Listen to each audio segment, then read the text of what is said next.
नमस्कार सभी को। मैं अपने YouTube चैनल में सभी का स्वागत करता हूं।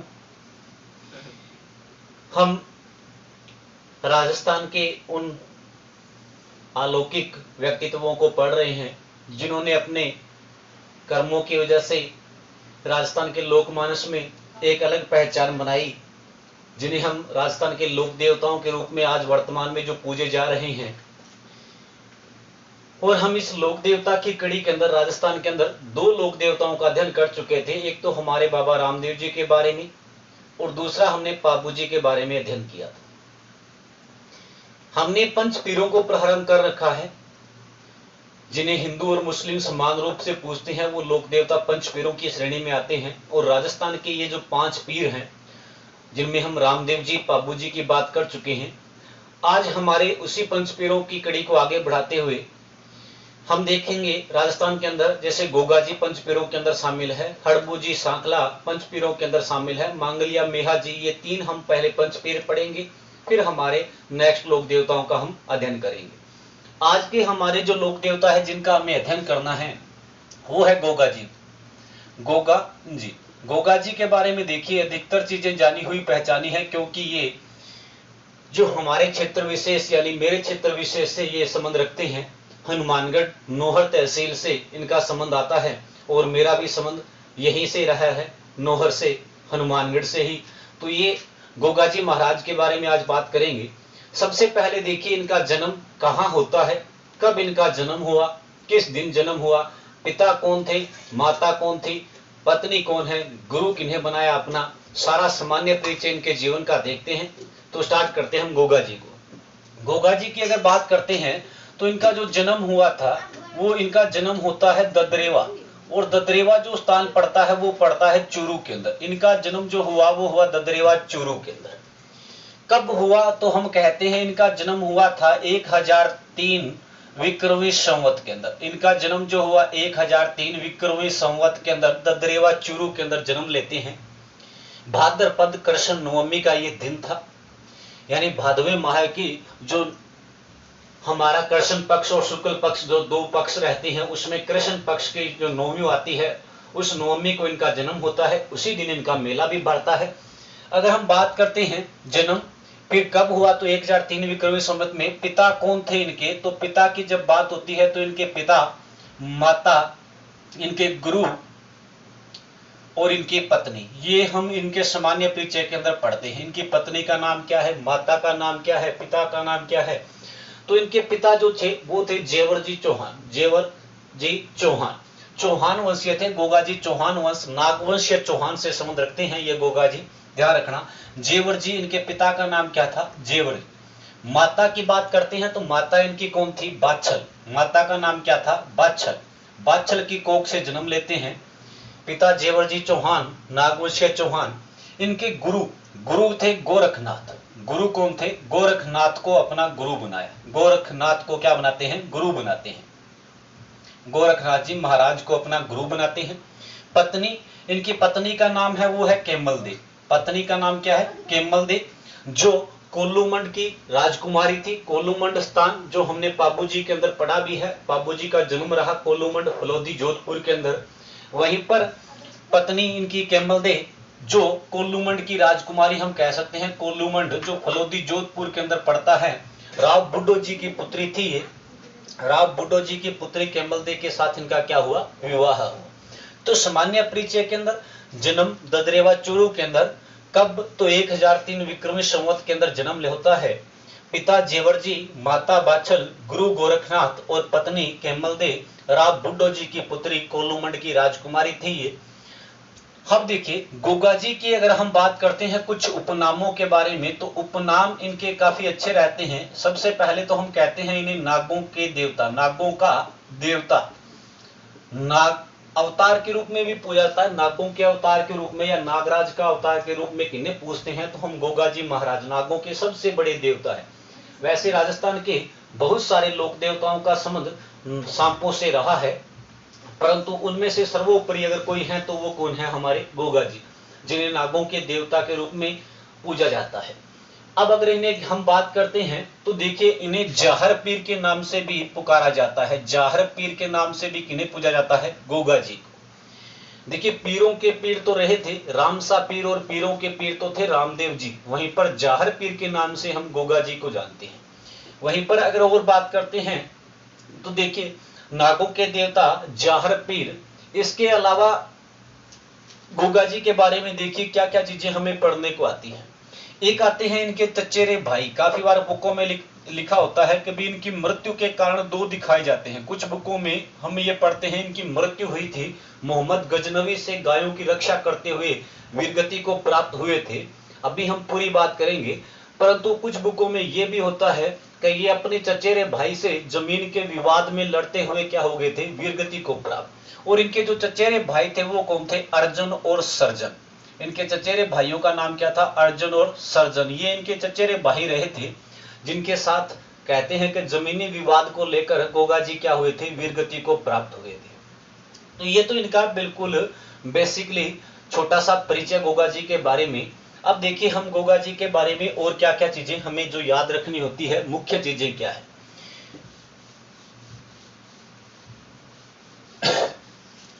अब देखिए गोगा जी के बारे में कि भी इनके जो गोगा जी की बात करते हैं तो सबसे प्रमुख चीजें इनमें क्या आती है। एक तो इनके मंदिरों को लेकर बहुत सारे क्वेश्चन हमारे एग्जामों में बार बार पूछे जा रहे हैं। मंदिर को लेकर बहुत सारे क्वेश्चन आते हैं।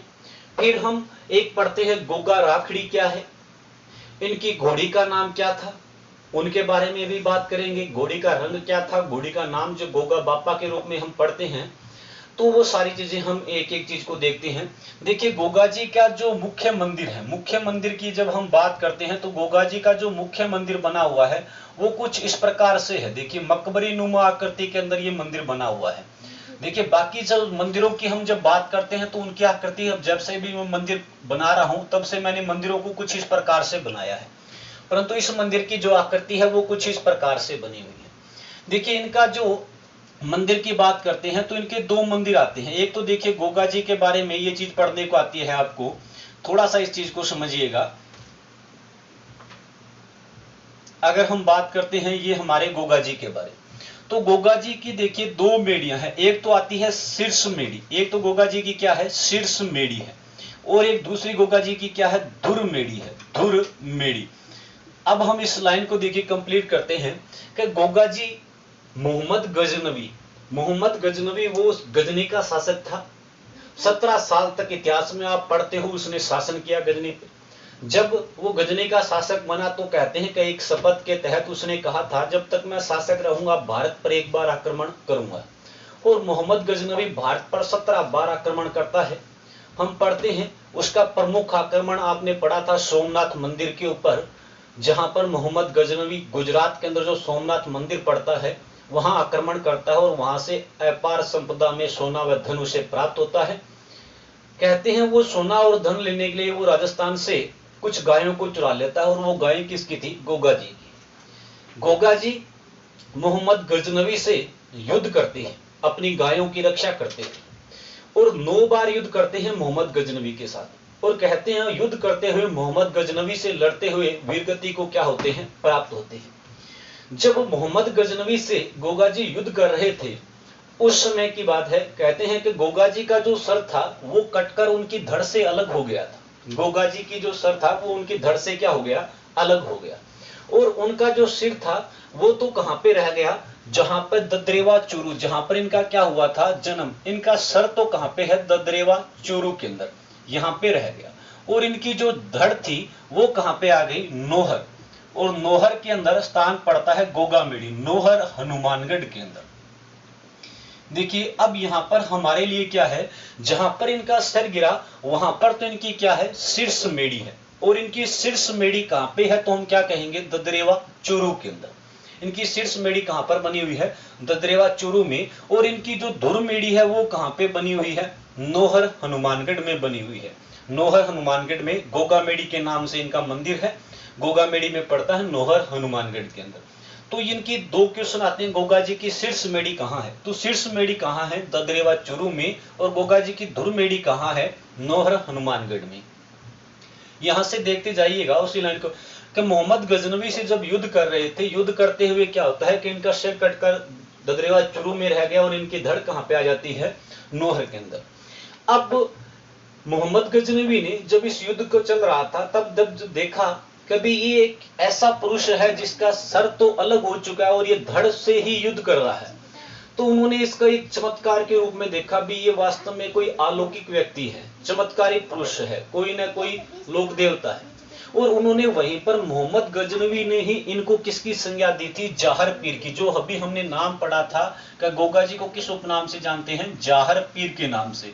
ये ध्यान रखना, गोगा जी को जाहर पीर कहने वाले कौन थे, तो गोगा जी को जाहर पीर कहने वाले कौन थे, मोहम्मद गजनवी। ये शब्द इनको किसके द्वारा दिया गया था, मोहम्मद गजनवी के द्वारा दिया गया था। तो ये हमारी गोगा जी को जाहर पीर कहने वाले कौन थे, मोहम्मद गजनवी थे।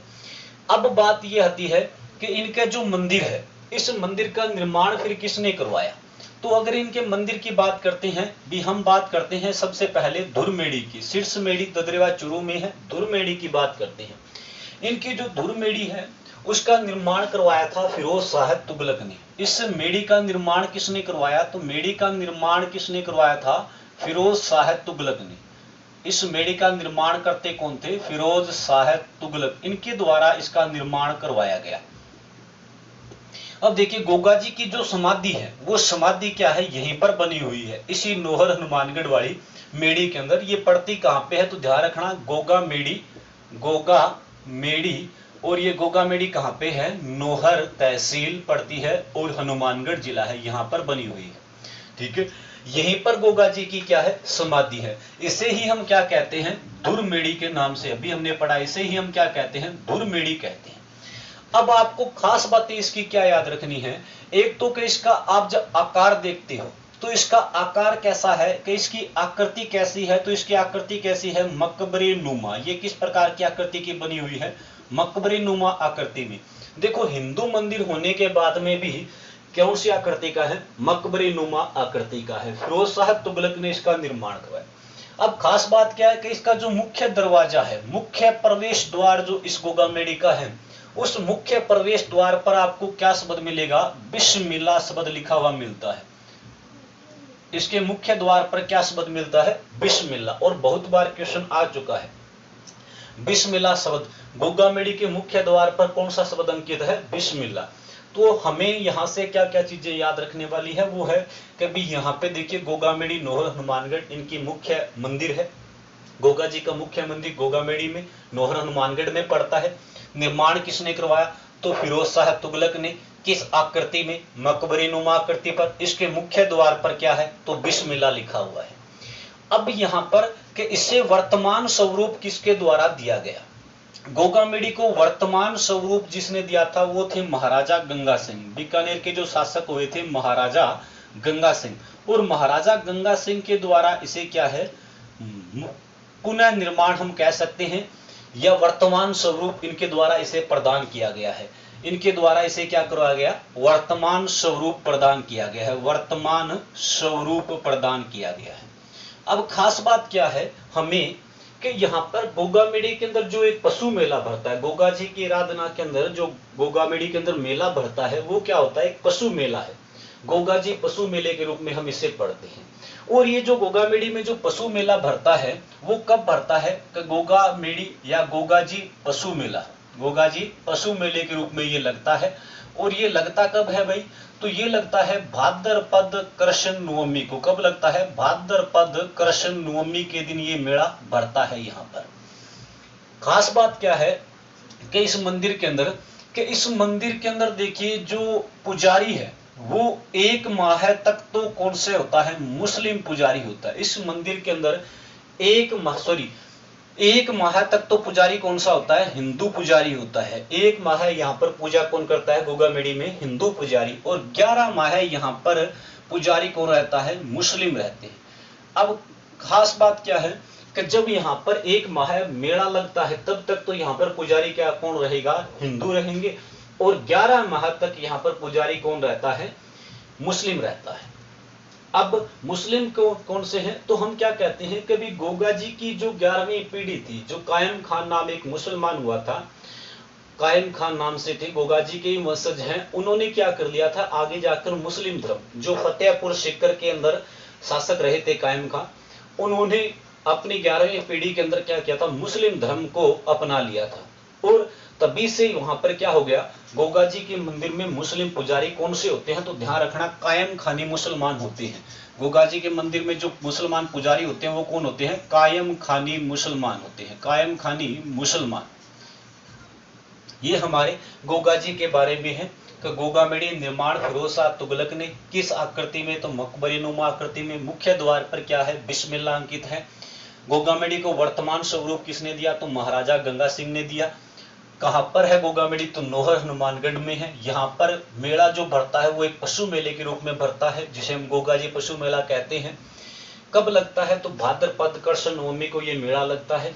यहाँ इस मेले के अंदर 1 माह तक तो हिंदू पुजारी रहता है और 11 माह कायम खाली मुसलमान पुजारी के रूप में रहते हैं। इनके अलावा अगर हम बात करते हैं कि अन्य मंदिर कहां पर है, गोगा जी के अन्य मंदिर, तो एक आप पढ़ते हो गोगा जी की ओल्डी, गोगा जी की ओल्डी, बहुत ही काफी अच्छी क्वेश्चन में बार बार पूछा गया है, गोगा जी की ओल्डी। और ओल्डी जो हम बात करते हैं तो एक झोपड़ी नुमा जो राजस्थान के अंदर गोगा जी का मंदिर बना हुआ है उसे हम कहते हैं गोगा जी की ओल्डी। और ये कहां पे बनी हुई है, तो ये बनी हुई है अभी सांचौर जालोर में। गोगा जी की ओल्डी कहां पे पड़ती है, तो सांचौर जालोर में। ध्यान रखना, गोगा जी की ओल्डी और ओल्डी जो एक झोपड़ी नुमा मंदिर बना हुआ है उसे हम ओल्डी के रूप में कहते हैं। और ये किलोरियों की ढाणी पड़ती है, किलोरियों की ढाणी, किलोरियों की ढाणी। और किलोरियों की ढाणी जो पड़ती है वो कहां पे है, सांचौर के अंदर। और सांचौर कहां पे पड़ता है, जालोर में। सांचौर कहां पे है, जालोर के अंदर। इसे हम क्या कहते हैं, गोगा जी की ओल्डी।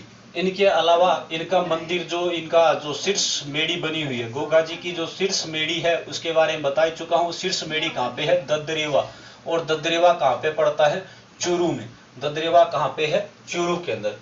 इनकी मृत्यु कैसे हुई, तो मृत्यु के बारे में हम ये लिख सकते हैं कि मोहम्मद गजनवी से, क्या लिखेंगे हम, मोहम्मद गजनवी से गायों की रक्षा करते हुए, किसकी रक्षा करते हुए, गायों की रक्षा करते हुए क्या हुए थे, वीरगति को प्राप्त होते हैं। इसके अलावा ध्यान रखना एक शब्द आता है गोगा राखड़ी, गोगा राखड़ी। ये क्या होती है, तो क्या है, किसान वर्षा के बाद में जब हल जोतता है, किसान जब वर्षा के बाद में हल जोतता है तो किसान के व हल के दोनों के एक राखड़ी बांधी जाती है, जिसे हम क्या कहते हैं, गोगा राखड़ी। कि किसान हल जोतते समय हल व किसान के क्या है, एक राखड़ी बांधी जाती है और वो राखड़ी क्या कहलाती है, गोगा राखड़ी। ध्यान रखना, कृषि कार्यों के उपकारक देवता कौन है, तो कृषि कार्यों के उपकारक देवता तो है तेजा जी महाराज। कृषि कार्यों के उपकारक देवता के रूप में किसे पूजा जाता है, तो तेजा जी को। परंतु कृषि करते हुए किसान के राखड़ी किसके बांधी जाती है, तो गोगा जी की राखड़ी बांधी जाती है, गोगा राखड़ी के रूप में। ठीक है। अब के किसान हल जोतते समय किनके गीत गाता है, गीत किसके गाए जाते हैं, तो तेजा जी के। गीत किनके गाए जाते हैं, तेजा जी के, जिन्हें हम तेजा टेर के रूप में पढ़ेंगे। किसान हल जोतते समय कौन से लोक देवता के गीत गाते हैं, तो वो तेजा जी के हैं, तेजा टेर के रूप में जिन्हें हम पढ़ते हैं।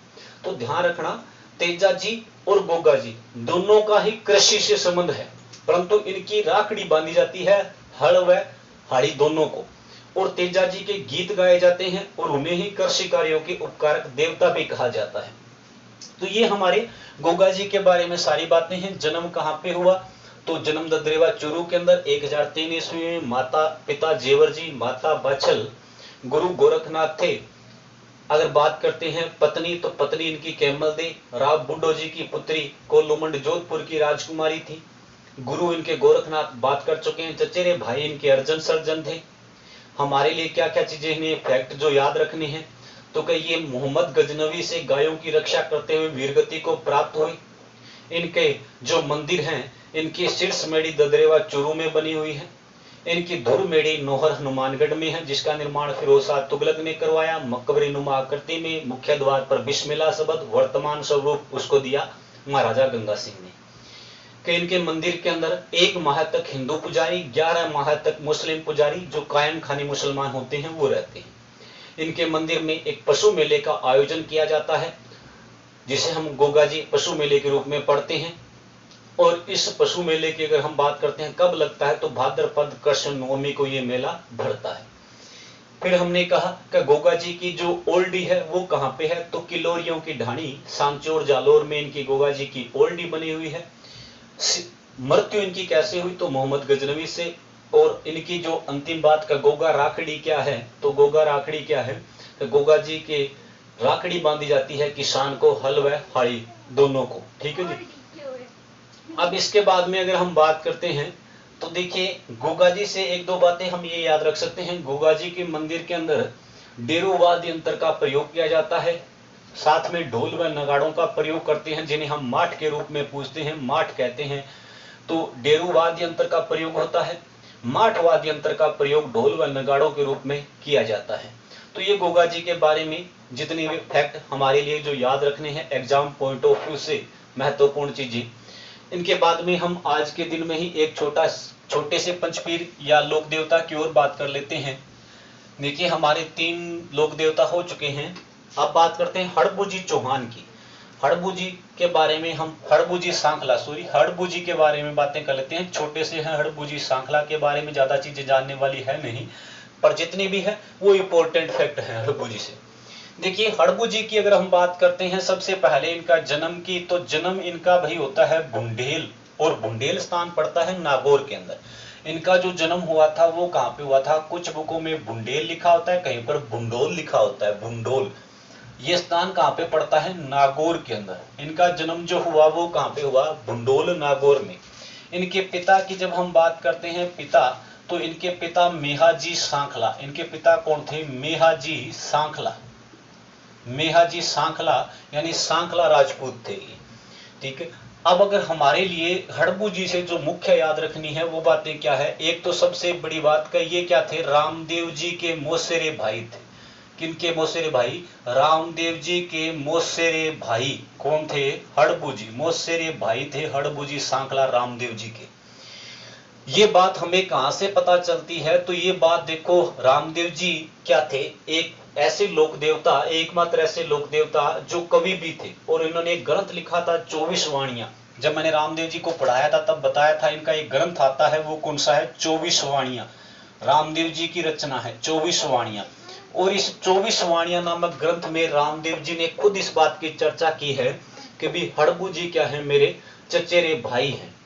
देखिए वहां पर एक दोहा लिखा होता है, जितना याद है वो मैं आपको बता देता हूं।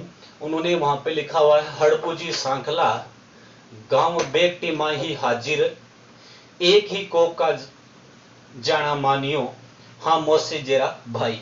तो दोनों रामदेव जी ने खुद बताया कि हम दोनों जो हैं वो मौसी जय भाई हैं। और हड़बूजी आपको हमेशा कहाँ पे मिलेंगे, बेगटी गांव फलोदी के अंदर। अब ये बेगटी गांव फलोदी का क्या चक्कर आ गया, बेगटी गांव जो जोधपुर के अंदर पड़ता है उसका क्या यहाँ से काउंटर। एक क्वेश्चन और भी आता है कि रामदेव जी ने समाधि लेने के बाद में जो हड़बूजी को क्या भेंट किया था, तो ध्यान रखना रामदेव जी ने समाधि लेने के बाद में हड़बूजी को एक तो रतन कटोरा और एक सोहन चुटिया भेंट की थी। ये क्वेश्चन पूछा भी गया था, रतन कटोरा, हड़बूजी को रतन कटोरा व सोहन चुटिया किसके द्वारा भेंट की गई थी, सोहन चुटिया। ये दोनों इनको जो भेंट करने वाले वो थे, वो कौन थे, रामदेव जी थे। हड़बूजी को रतन कटोरा व सोहन चुटिया भेंट करने वाले कौन थे, रामदेव जी थे। अब देखिए रामदेव जी के गुरु कौन थे भाई, बालीनाथ। तो हड़बूजी के भी गुरु कौन है, हड़बूजी के गुरु का नाम भी क्या है, बालीनाथ है। हड़बूजी के गुरु का नाम भी क्या है, बालीनाथ है। तो जन्म बुंडेल नागौर के अंदर, पिता मेहाजी सांखला के घर जन्म हुआ, रामदेव जी के मौसेरे भाई थे। 24 वाणियां नामक ग्रंथ में रामदेव जी ने इस बात की चर्चा की है कि भी हम दोनों मौसी जाए भाई हैं, और रामदेव जी के द्वारा ही इन्हें रतन कटोरा व सोहन चुटिया क्या की गई थी, भेंट की गई थी। अब खास बात क्या है कि हड़बूजी सांखला के जो समकालीन थे, समकालीन का मतलब होता है आमने सामने, इनके जो समकालीन थे वो कौन थे, राव जोधा। मारवाड़ के अंदर जब आप पढ़ोगे हिस्ट्री को, तो वहां पर मारवाड़ के अंदर एक शासक आएगा जिसके बारे में बात होगी, राव जोधा। राव जोधा के बारे में काफी अच्छी चीजें पढ़ने को आती है कि मेहरानगढ़ दुर्ग का निर्माण करवाने वाले कौन थे, तो राव जोधा थे। राव जोधा के द्वारा ही जोधपुर के अंदर जोधपुर शहर की नींव रखी गई थी। जोधपुर को बसाने वाले भी कौन थे? तो राव जोधा थे। अब देखिए राव जोधा के समकालीन दो हैं। एक तो करणी माता को पढ़ोगे, जब लोकदेवियां पढ़ोगे तो कौन आएगी? करणी माता इनके समकालीन थी, इनका भी आशीर्वाद लेते हैं। और एक इनके समकालीन कौन थे? हड़बू जी। अब क्या है देखो राव जोधा ने हड़बू जी के आशीर्वाद से, किनके आशीर्वाद से? हड़बू जी के।